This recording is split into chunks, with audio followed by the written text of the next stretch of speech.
Welcome back to NewsWire. We'll take a look at the American League East as spring training is heating up right now, still basically in the first full week of it, but pretty soon we'll be heading toward opening day in 1 month. Matt Lutosky joins us. Our preview today is of the American League East. And Matt, once again, thanks for coming on the show. We'll take a look at the race here. According to FanDuel, FanDuel basically has it as a two-team race without ruling out the Red Sox. So I don't know if you see this the same way, but here are the odds, with the Yankees being the clear favorite. But Baltimore is 2.5 to 1, so they're right there. Boston made the big moves in the offseason to go from about where Tampa Bay was to plus 440.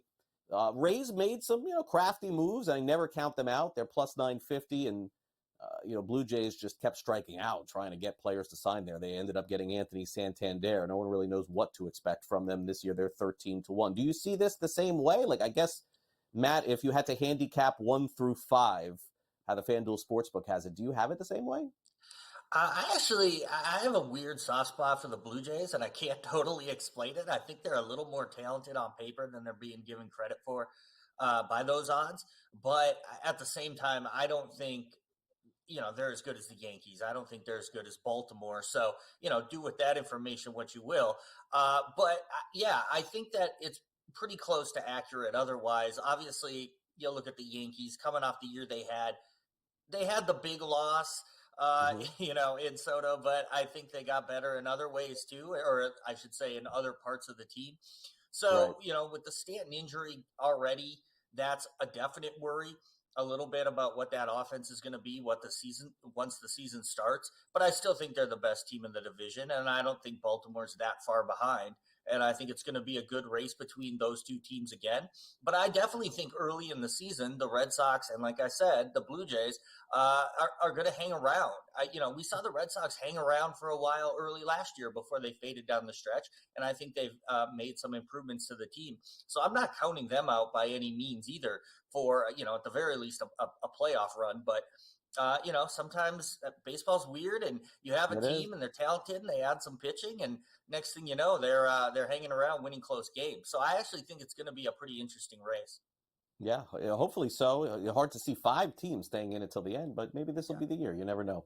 All right, so the Orioles, we would figure, will be in the mix. Their offense is just super talented. They did add Charlie Morton and tried to fortify some of the losses, like Corbin Burns this past offseason. Their win total is 88.5. To win the American League, they are 6 to 1.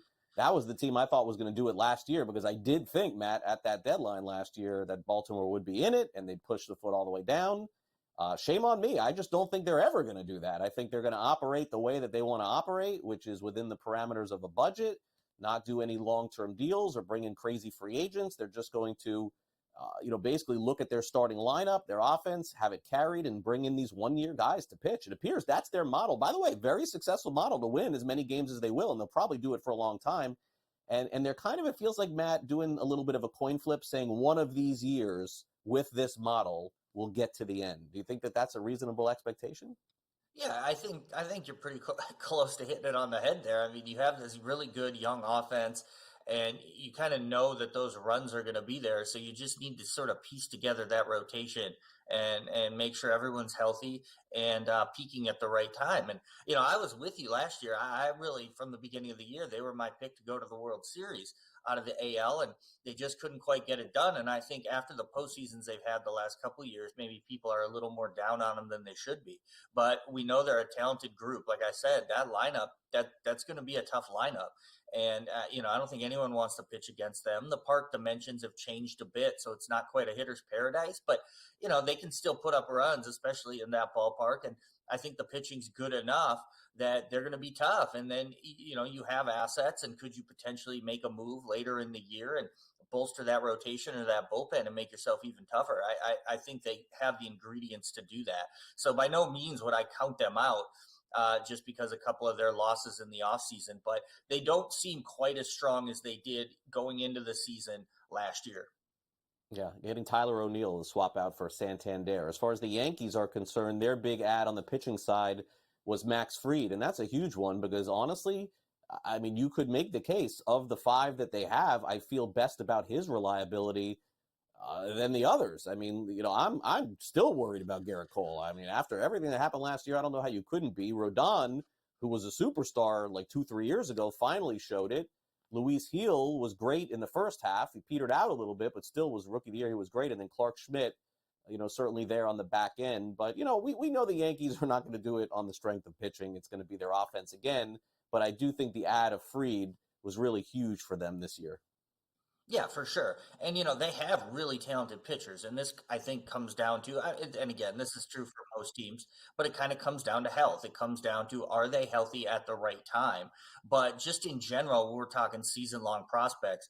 I think they have just enough depth and they have enough offense that they're going to be fine and they're going to win games. And it's the Yankees. So there might be some ups and downs and there might be some, overly dramatic headlines and all the good stuff that always comes out of New York. But ultimately, they're a winning franchise, and they're a franchise that'll probably do what it takes to win at the deadline, too, which is why it's tough to count this team out ever, no matter how poorly they start or no matter how many injuries they have at the beginning of the year. So I still think they're the best team in the division, and I think that they're going to put it together when they need to. Boston won 81 games last season, and with adding the players that they did in Garrett Crochet very specifically, and then Alex Bregman, do you think that makes them, I mean, you could just add up WAR, I guess, Matt. Do you think that makes them like an 88, 87 win team this season? Because, that's not necessarily enough to get you in. I mean, it may get you close, but they may need more.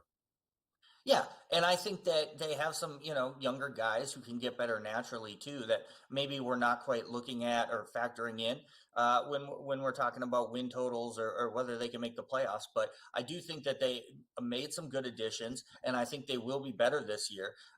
Again, in a tough division, is that enough to sort of get you over the top or get you in the playoffs? It's tougher. It's if they were in another division, we'd probably be looking at this team differently. But they are where they are, and it's going to be an uphill slog. But they have talent, and I think they have the type of team too that can make that run and win some close games. So they'll be interesting to watch. All right. Well, we'll see how it all works out. We'll not get Blue Jays fans mad at us for not getting to them today, Matt. Thanks again for coming on. I praised them, so it's something. But yes, thank you. I think I'm the opposite of Matt on the Blue Jays. I don't know. Just not feeling that 78.5.